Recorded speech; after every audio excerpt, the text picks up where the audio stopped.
All right. Yes, sir. Oh, Ask a Jiu-Jitsu Master, episode 47. Working on bridging the gap, right? Jiu-Jitsu and Judo. Right. Right? I had a question for you. Sure.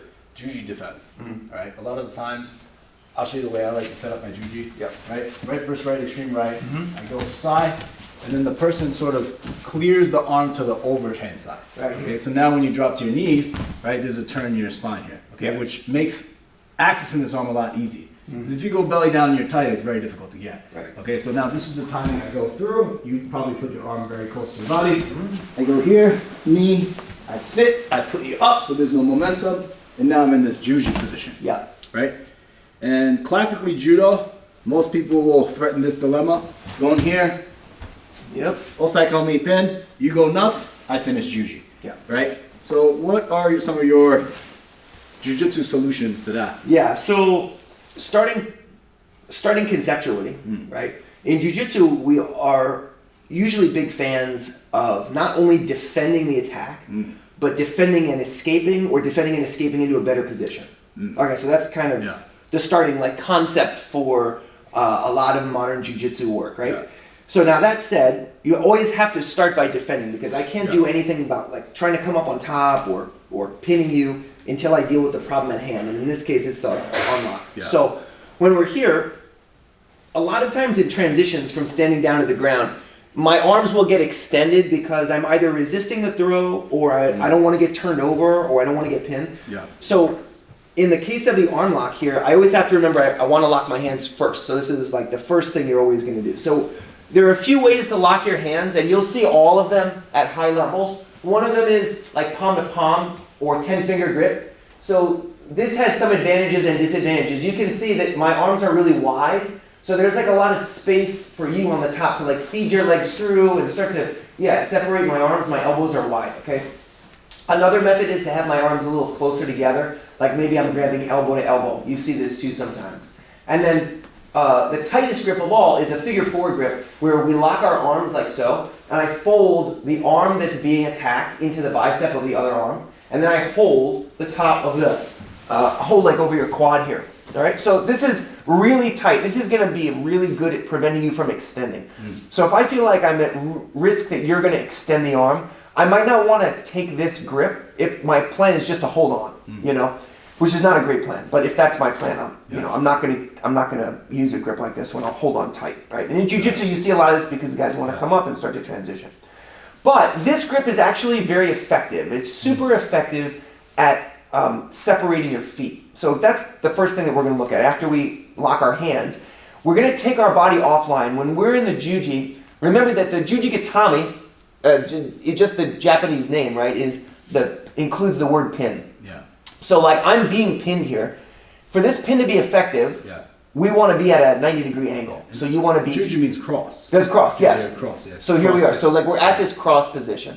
So the first thing, after I've locked the hands, the first thing that I want to do is get out of the cross position. If my legs are very close to you, what are you going to do? You're going to scoop them and you're going to start to pin. Exactly. Right. So as soon as we lock here, my objective is to get my legs away from you. Okay, so I want to take my legs as far away as possible. Now, your ability to grab those legs, greatly reduced. You can get my belt and stuff like that, but holding the legs, which is really the thing that's going to keep me down, it's going to be much more challenging for you. Okay, now we've got to work at separating your feet, because your legs are working really well when they're tight together. Okay, when your legs are separate, it's harder for them to work as a unit, and they don't feel as strong. So I've got to get this elbow inside your legs. Now, if your feet are crossed, this is a little bit challenging, but we can still manage it. So even if you keep your feet crossed here, we can still manage it by really focusing on this extension of the arms. We're going to give a bridge here, and we're going to slip this elbow until it goes underneath your ankle. Now I have the ability to elevate here. We're going to drop the hips, then we're going to pass the foot from our left elbow here to our left leg. Now it's really important here that we're not just kind of throwing our legs up wildly. We're going to do a specific pass off like so. And I'm going to focus on back heeling and really tightening this grip. So when you go to pull this leg back, it's going to be very difficult. Now, because the knees are separate, it's much less likely that you're going to finish the full Juji here, right? Even if you had my arm, it would be much harder because your knees are separate and apart.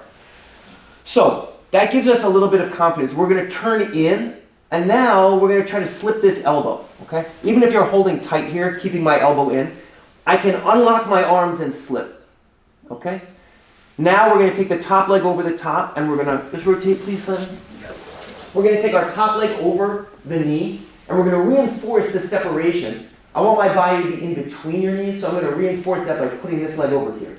Now we're going to scissor. When we scissor, we're keeping a tight grip. We're not going to open wide. We're going to scissor super tight, and we're going to suck this elbow down to the floor. That's going to allow us to rise here, and there's going to be a moment where we can start to adjust our hips. We're going to clear the top leg. We're going to close our elbow back. And now from here, even if you're holding on tight with your legs, we can manage to free this top leg and go directly into a pin.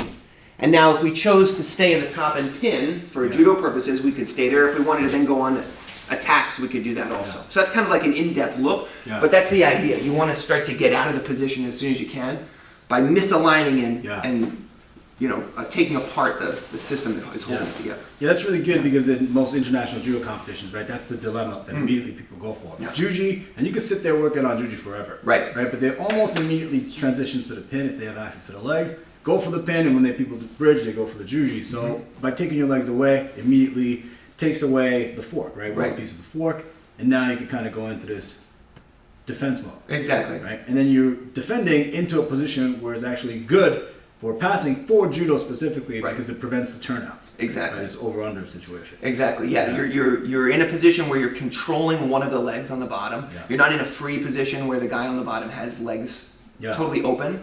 And normally in an over-under, you're facing the guy and you're holding with your arms. In this case, because of how we're coming up, we're landing in a position where we have this leg trapped, you know, and we're ending up sitting through into kind of like a reverse kezugatami position. And now we're going to be working on separating the legs. So we can go into all of those details also. But again, it's not just, you know, you want to be able to defend. It's important.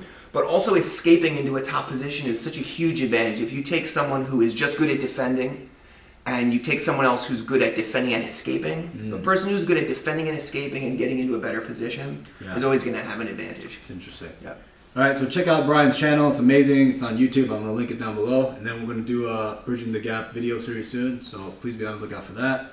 And thank you very much for being here. Thank you. All right. What's up, my kid? Look at these winners here. See this?